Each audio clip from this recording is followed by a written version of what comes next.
இல்லை நீ தானே சொன்ன நீங்கள் 2 பேரும் க்ளோஸ் ஃப்ரெண்ட்ஸ் ஆயிட்டீங்கன்னு, அதான் கேட்டேன்னு சொல்கிறாங்க. ஹீரோயின் 2 பேரும் ஒருத்தருக்கு ஒருத்தர் சப்போர்ட்டாக இருப்பீங்களேன்னு சொல்கிறாங்க. செகண்ட் லீட் என்னை விட அவருக்கு உங்கள் சப்போர்ட் தான் வேணும், ஏன்னா நீங்கள் தானே அவரோட ஃபர்ஸ்ட் லவ்னு சொல்கிறாங்க.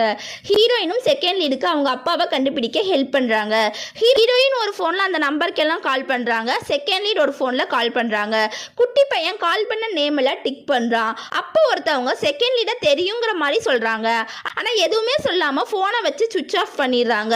அப்போ செகண்ட் லீடுக்கு ஒரு ஃபோன் வருது, அதில் உங்கள் அப்பாவை தெரியும்னு சொல்கிறாங்க. செகண்ட் லீட் அவங்க அப்பாவை பார்க்க ரெடி ஆகுறாங்க. அப்போ ஹீரோயின்ட்ட எமோஷ்னல் ஆயிடுறாங்க. ஹீரோயின், நீ இப்போ அழுதேனா உன் கண்ணெல்லாம் வீங்கிடும், அப்புறம் உங்கள் அப்பா கண்ணு என்ன மாதிரியே இல்லைன்னு சொல்லுவாருன்னு சொல்கிறாங்க. அப்புறம் அவங்க கார்டை கொடுத்து ஏதாச்சும் கிஃப்ட் வாங்கிட்டு போ, உன் கார்டு பிளாக் ஆயிடுச்சுன்னு எனக்கு தெரியும்னு சொல்கிறாங்க. தம்பி பீச் கிட்ட இருக்கிறாரு. அப்போ ஒரு கப்பல்ஸ்ட்ட காசை கொடுத்து அவங்க டென்ட்டை வாங்குறாரு. அப்புறம் ரோட்